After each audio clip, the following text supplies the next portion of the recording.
주님을 조금 더 깊이 만나게 하여 주옵소서. 주님을 조금 더 깊이 만나게 하여 주옵소서. 주님을 조금 더 깊이 만날 때 사람을 만나는 방법도 달라지고 상황도 달라지고 환경도 달라질 줄 믿습니다. 태도가 달라지면 삶이 달라질 줄 믿사오니 주님을 더 깊이 만나 주님이 원하는 방식으로 말하고 행동하고 태도를 가자. 모든 것들이 주의 뜻에 합한 것들이 되게 하여 주시옵소서.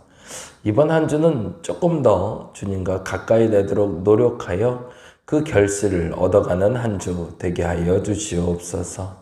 우리에게 주어진 일 잘 감당하게 하시고 해야 할 일 잘 감당하게 하시고 그래서 하고 싶은 일도 이루게 하여 주시옵소서.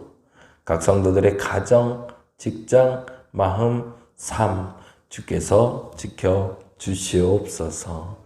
감사합니다. 고마우신 예수님 이름으로 기도드렸습니다. 아멘, 아멘.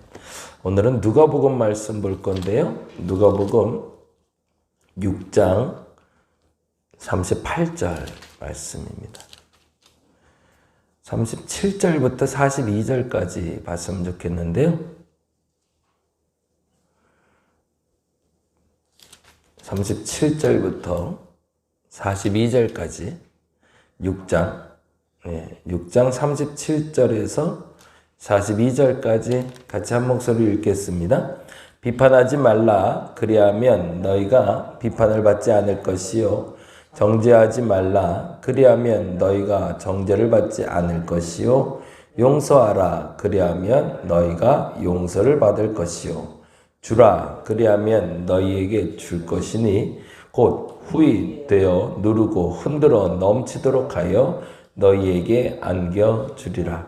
너희가 헤아리는 그 헤아림으로 너희도 헤아림을 도로 받을 것이니라. 그러면 너희가 무엇을 보려고 또 비유로 말씀하시되 맹인이 맹인을 인도할 수 있느냐? 둘이 다 구덩이에 빠지지 아니하겠느냐? 제자가 그 선생보다 높지 못하나 무릇 온전하게 된 자는 그 선생과 같으리라. 어찌하여 형제의 눈 속에 있는 티는 보고 내 눈 속에 있는 들보는 깨닫지 못하느냐? 너는 내 눈 속에 있는 들보를 보지 못하면서 어찌하여 형제에게 말하기를 형제여 나로 내 눈 속에 있는 티를 빼게 하라 할 수 있느냐? 외식하는 자여 먼저 내 눈 속에서 들보를 빼라. 그 후에야 내가 밝히 보고 형제의 눈 속에 있는 티를 빼리라. 아멘, 아멘. 오늘은 타인과의 관계 속에서의 교훈을 좀 나눠보려고 하는데요. 크게 하지 말아야 될 것 두 가지, 해야 될 것 두 가지를 얘기하세요. 첫 번째, 하지 말아야 될 것 두 가지를 얘기하시는데 첫째는 이렇게 되죠. 37절인데 비판하지 말라. 거기다 줄쳐 놓을게요.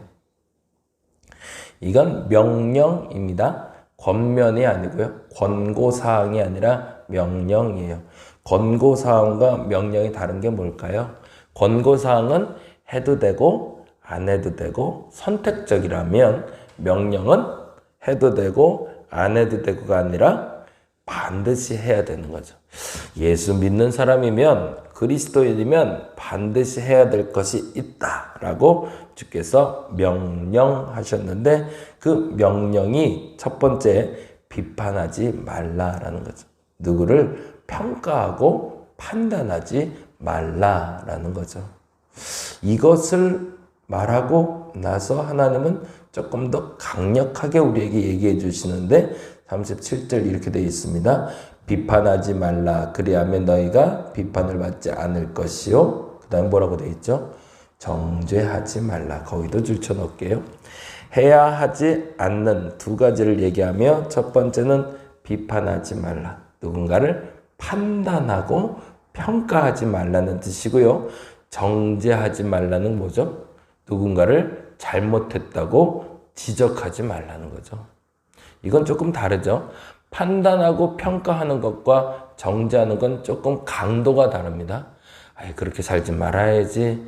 왜 저렇게 살까? 라고 말하는 건 비판이고 평가죠.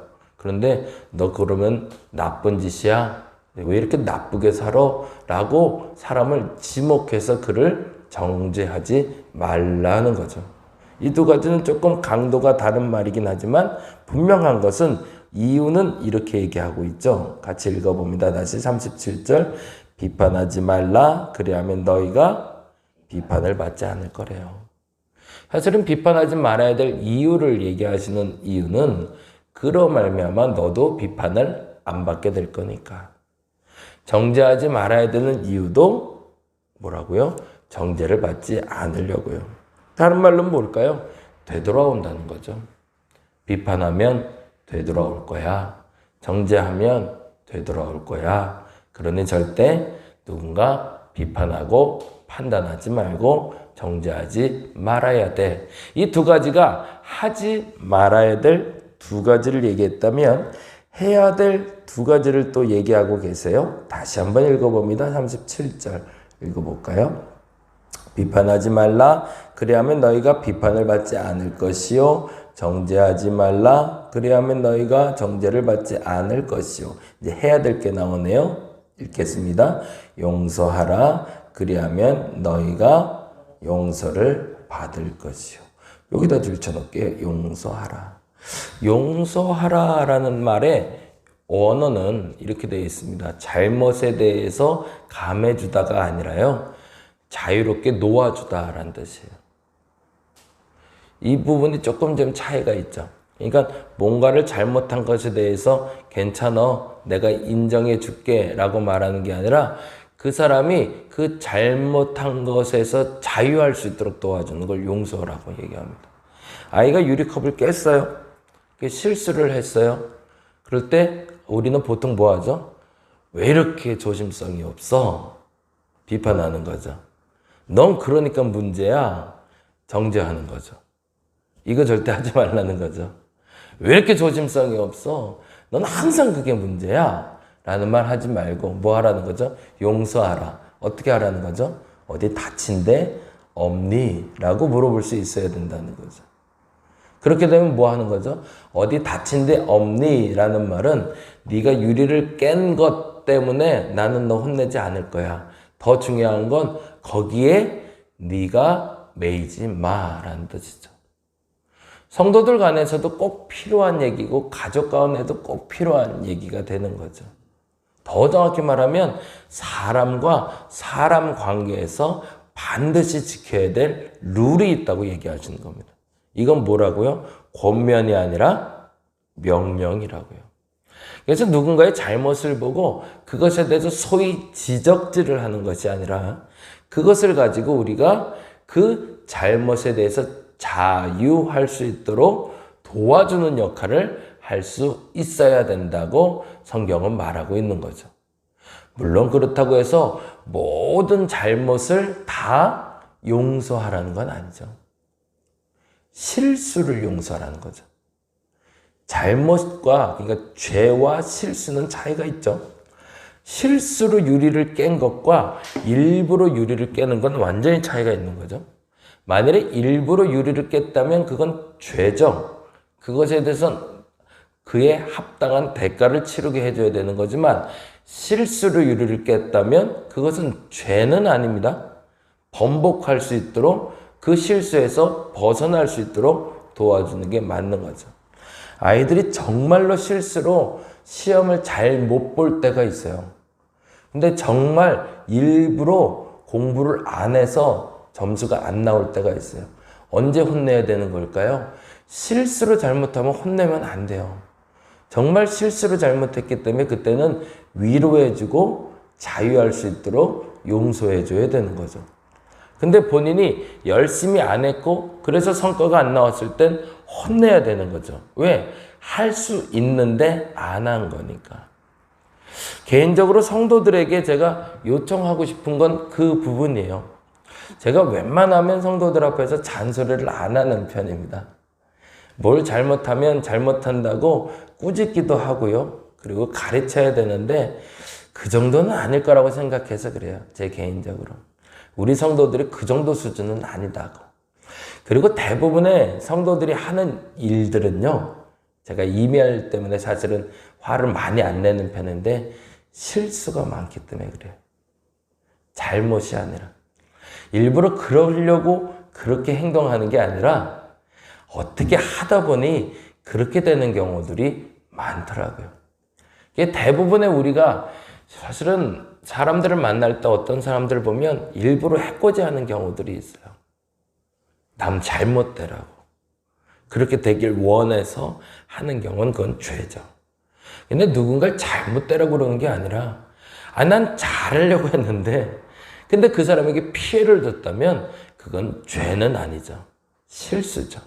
근데 그 실수에 대해서 타박하고 정죄하면 저는 오늘 본문 얘기대로 하면 하나님의 말씀을 어긴 게 되는 거죠. 저는 그런 목사였으면 좋겠어요. 그리고 우리 교회는 그런 교회였으면 좋겠어요. 실수는 비판하지 않는 거예요. 실수는 정죄하면 안 돼요. 실수는 용서해 주는 거예요. 잘못은 비판해 줘야 돼요. 잘못은 정죄해야 돼요. 그래야 고쳐지기 때문에. 그래서 성경은 죄에 대해서는 채찍을 들라고 얘기하고 실수에 대해서는 용서하라고 이야기하고 있습니다. 이 부분을 잘 여러분 삶에 적용하시기를 간절히 바랍니다. 그리고 중요한 얘기를 또 해요. 하지 말아야 될 것 두 가지가 아까 말한 대로 비판하고 정죄하는 것 하지 마라. 왜? 너도 똑같이 당해. 그리고 또 하나 해야 되는 것 첫째는 용서하라. 그래야 너도 용서받아. 그리고 또 하나가 있네요. 38절 읽어보겠습니다. 38절 읽겠습니다. 시작. 주라. 그리하면 너희에게 줄 것이니. 거기다 동그라미도 주라. 자, 이제 똑같은 공식으로 읽을 거예요. 보세요. 비판하지 말라. 그 이유는 되돌아올 거니까. 비판이 되돌아오니 비판하지 마라. 정죄하지 마라. 왜? 되돌아오니까 정죄가 너에게 올 거다. 용서하라. 왜? 되돌아올 거니까 너에게. 그러면 주라도 마음껏 줘라. 왜? 되돌아올 거니까. 이렇게 되는 거죠. 그럼 이제 이 부분 조금 더 읽어볼게요. 38절. 주라. 그리하면 너희에게 줄 것이니. 그렇죠. 되돌아올 거래요. 그런데 아주 중요한 단어가 뒤에 숨어져 있습니다. 어떻게 되어 있죠? 곧 읽어봅니다. 후이 되어 누르고 흔들어 넘치도록 하여 너희에게 안겨주리라 되어 있어요. 여기서 우리는 아멘을 하죠.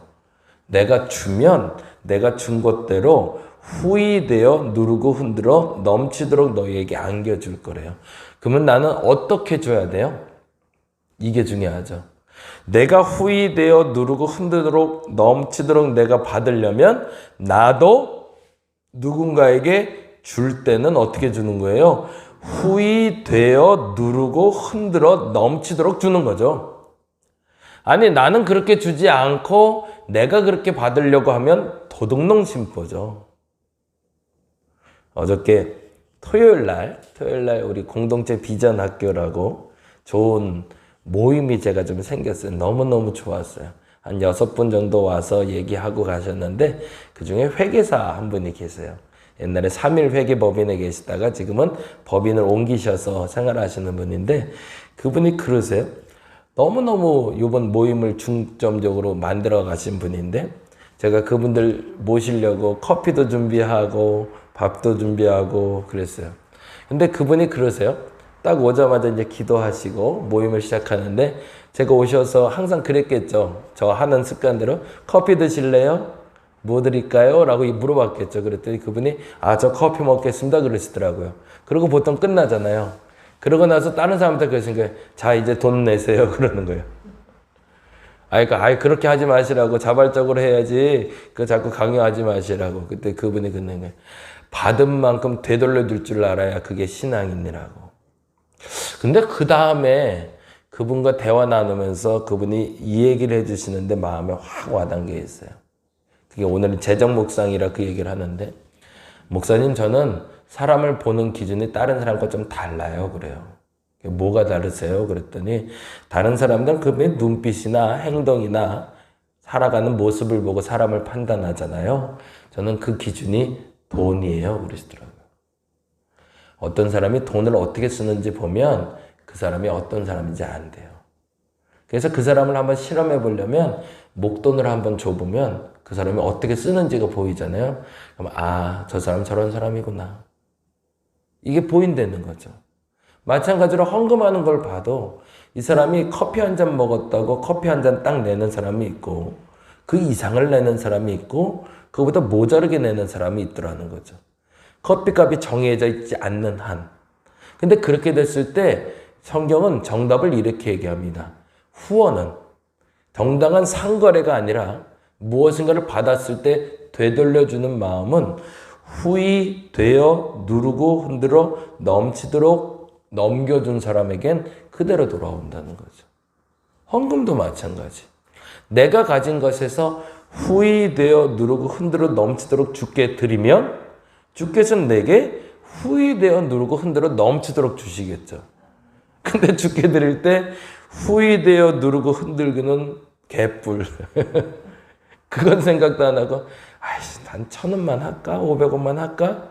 이렇게 하나님 앞에서 재고 있으면 하나님도 나를 재신다는 거죠. 그리고 이렇게 얘기합니다. 너희가 헤아리는 그 헤아림으로 너희도 헤아림을 도로 받을 것이라. 이 말은 어떤 말이냐면 되를 얘기하고 있어요. 한 돼, 두 돼. 옛날에 우리 단위를 그렇게 불렀잖아요. 이게 도량형이라고 그러죠. 유대인들의 도량형이 규정되어 있지 않았어요. 딱 규격화. 지금은 그 1kg 주세요 그러면 1kg를 딱 주잖아요. 근데 유대인들 시장에 나가면 어느 시장에서 한 대가 이만하고요. 한 대가 어디든 이만한 거예요. 그러니까 한 대만 주세요라고 이쪽 시장에서 사면 요만큼 주고 이쪽 시장에서 사면 이만큼 주는 거예요. 그러면 어떤 사람이 어디로 갈까요? 한 대 주세요라고 했을 때 똑같은 데인데 요만큼 주는 것보다 이만큼 주는데 가게 되겠죠. 오늘 본문은 그 얘기를 하고 있어요. 한 대를 주되 그 한 대는 네가 생각하는 한 대만큼 헤아리면 그 사람이 너를 헤아려서 그렇게 해 줄 것이라는 얘기입니다. 오늘은 이 네 가지 기억하며 기도했으면 좋겠습니다. 하나님의 명령입니다. 비판하지 말자. 우리 성도들끼리 비판하지 않았으면 좋겠습니다. 두 번째, 정죄하지 않았으면 좋겠습니다. 왜? 대부분은 실수니까. 잘못은 지적해야 되지만 실수는 용서하는 겁니다. 그리고 마지막, 주시기 바랍니다. 여러분의 마음껏 염려 안 하셔도 됩니다. 주께서 후히 누르고 흔들어 넘치도록 갚아 주실 겁니다. 그 믿음으로 이번 한 주 이 네 가지의 명령에 순종하며 하나님이 주시는 복 한번 누려볼 수 있는 저와 여러분 되시길 바랍니다. 기도하겠습니다. 명령은 지키는 겁니다. 비판하지 말고 정죄하지 않게 하여 주옵소서. 그리고 실수는 용서하는 겁니다. 잘못은 비판해 줘야 되고 정죄해야 되지만 실수는 용서하는 것임을 알아. 성도들 그리고 각 가정 그리고 우리 삶에 있는 모든 실수들에 대해서 용납할 수 있는 여유를 허락하여 주시옵소서. 무엇보다 하나님 주라 하십니다. 후히 누르고 넘치도록 주라 하십니다. 염려 말고 주라 하십니다. 그러면 주께서 갚으신다고. 그것을 믿고 이번 한 주 마음껏 줄 수 있는 우리 되게 하여 주시옵소서. 감사합니다. 고마우신 예수님 이름으로 기도드렸습니다. 다 같이 기도하고 돌아가겠습니다.